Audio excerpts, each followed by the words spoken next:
let's go on to the next question. The next question is from Trovar McIntosh, who writes, "Hey John, Musta, it's Trey. How would you conceive an idea for a manga like yours? Something awesome, but full of action and adventure." Thanks, Trey, for your question.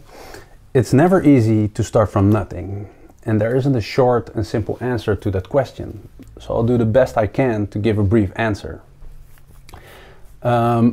Many may think it's just about having a great idea, but it's not the idea alone that will make or break a good manga.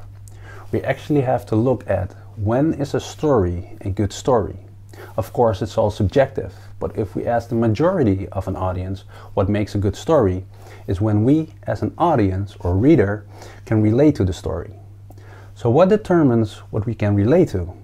Is it the setting, the world we as artists create?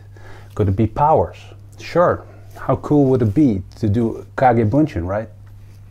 But the thing we relate to the most is to the characters, because it's the characters that are telling the story.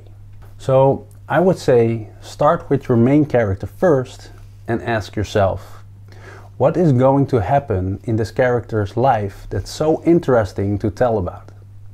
And is it worth asking readers to spend their time they also could spend on other things to read your story? The way I did it with I Put a Boy is I started with the character first. It doesn't mean you have to start with the character too. What I'm trying to say is that starting with an original idea is good for the story, but it's not only the idea that keeps it alive. It's also keeping your story interesting.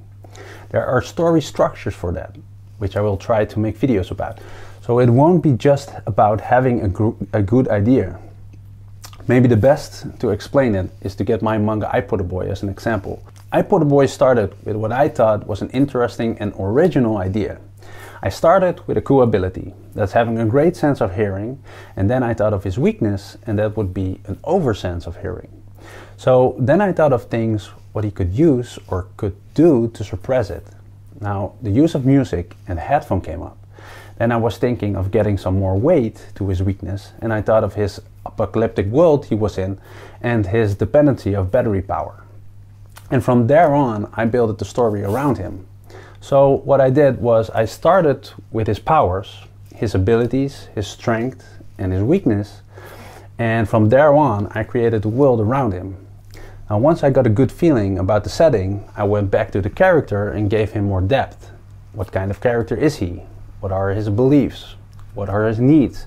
Then I went back to the setting and adjusted that again. So I kept going back and forward with the character and setting, the global story and the powers. It's like a big puzzle and it can take a lot of time to get it right. But the most important thing that I found about telling story is not what you are telling, but how you are telling it.